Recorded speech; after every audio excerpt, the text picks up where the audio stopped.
Philadelphia Eagles. Cap space, 13 mil in effective cap space. Draft picks, 8 in total. 23, 54, 68, 98, 122, 137, 151, 179. Current roster. The roster is still in decent shape with the news that Lane Johnson will be returning for another season, but there are other several key names to watch out for. Landon Dickerson could still be mulling retirement. Dallas Goedert and Reed Blankenship are free agents, and a large portion of the edge rusher room, including Jalen Phillips, who we've mentioned a lot tonight, will be entering free agency. The most notable release or restructure change I think will be made is releasing Michael Carter II, the cornerback that we traded for at the deadline for some depth in the backfield.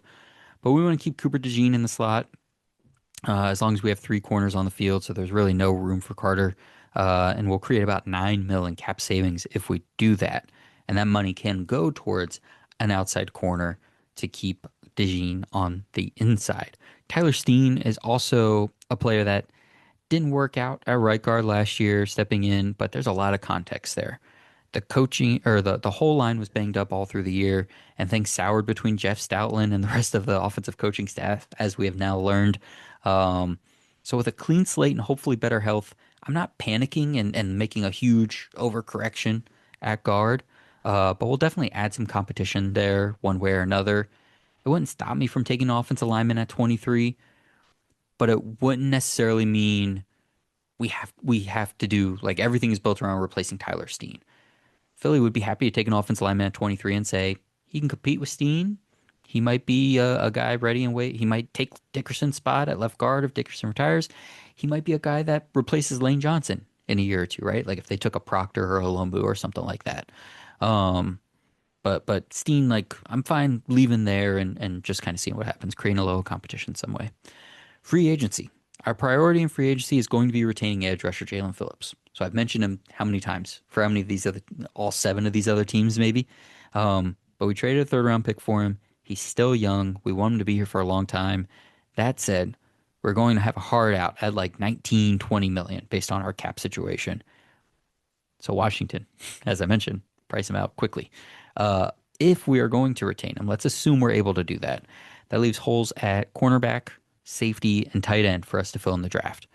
We hope to move quickly because if Phillips gets priced out, we love to spread that money around with Blankenship, maybe Goddard, and maybe a different corner or edge rusher. But we aren't valuing a safety. We're still the Eagles. A 31-year-old tight end or an external free agent over Phillips. If all of that goes to Phillips and that's all we do in free agency, we're cool with that. In the draft, let's say those are our holes. Let's say we have Phillips. Then we're going to move our sights in free or in the draft to secondary and tight end. Kenyon Sadiq would be our preference at 23. Versatile player that can serve as an inline tight end, flexed out slot receiver, or in the backfield as an H-back. We consider a small move up to get him as well with one of our four picks after 120, but that would only be a couple spots. Picks 54 and 68, I'm looking at defensive backs. Long list of names for that. Chris Johnson, Keith Abney, D'Angelo Pons, AJ Halsey, Kamari Ramsey. Pick 98, we are looking in the trenches, either O-line or edge depth. Georgia Tech guard Kalen Rutledge, Notre Dame guard Billy Schrauth, Oregon tackle Isaiah World, and Florida tackle Austin Barber are the offensive linemen I'm targeting there. With my four day three picks, we'll take a flyer on a wide receiver, linebacker, whatever else we don't take at 98, and another defensive back. Ben, how do you feel about this plan for the Eagles? Well, to begin with, I like the that last little cluster of draft picks that you mentioned, both on offensive line and defensive back. That's a great group there for the Eagles, and they typically know how to handle it. I I will say what seems, without taking the tension off of the plan that you put together, because that was a good detailed plan there. This is going to be quite a year for the Eagles, and for us to find out how good really is this general manager. There are I shouldn't say many, there are several seasons where he's been called the best in the NFL. And maybe he is. But, he's going to have to prove it all over again. Somebody else won the Super Bowl last year. Somebody else is getting attention as being a really bright Mm-hmm. general manager. He's losing Jeff Stoutland, who put together for both Super Bowls this entire Eagles run, who put together the best offensive line in the game. And you mentioned Dickerson, maybe out. Tyler Steen hasn't yet worked out. They almost lost Johnson at tackle, but he's back. So that's a big deal. Saquon Barkley will be a year older and has always been injury prone, even though the Eagles have been fortunate to a degree with that, right? So, then AJ Brown, will he even be on the team next year? I'll bet it's 50-50, whether or not he's on the Mm-hmm. team. Maybe Mm-hmm. 40-60 the opposite way, and then you always, winning or losing, you always have the discontent and the kind of the chaos that lays underneath this Philadelphia franchise. I mean, it's always there. It doesn't take much losing for that to come, screaming to the top and just, fisher everything. There's a lot going on here. The defense will still be good, I'm sure. That shouldn't really be a problem. But, as this offense starts to, have these struggles, then it falls back on Jalen Hurts again. And while Jalen Hurts is a fine playmaker, he doesn't have a strong arm. And defenses can start to suck in on that if they know that we don't have to worry about Barkley as much, or we don't have to worry about this offensive line beating us to death, or Mm-hmm. we don't have to worry about this big wide receiver over here named Brown who can torch us. They can start to strangle out, a Oh yeah. limited armed quarterback. So we're going to find out over the next off season or two again, can this Eagles franchise remake themselves when they continue to lose their coordinators to other franchises? Can they continue to remake themselves? They're not going to be bad, but can they climb that Super Bowl mountain again? So we will find out, and again, I like that cluster of draft picks you mentioned there at the end.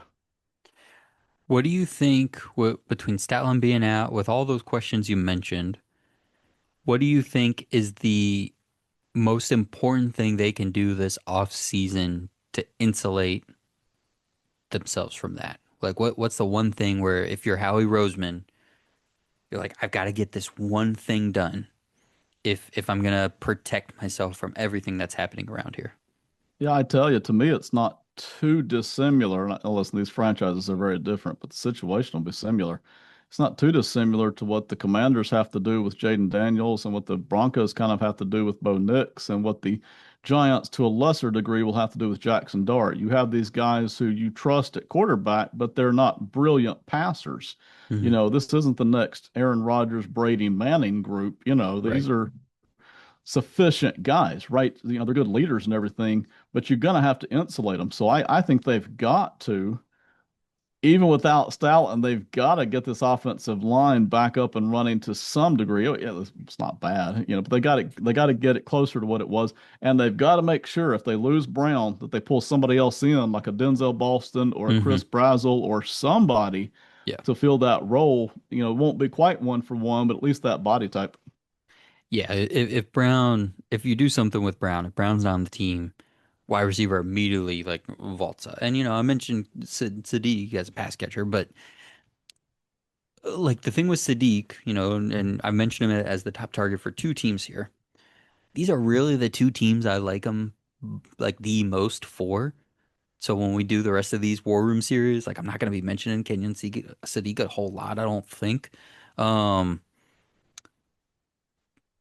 but he doesn't, to me, he doesn't work as a like standalone.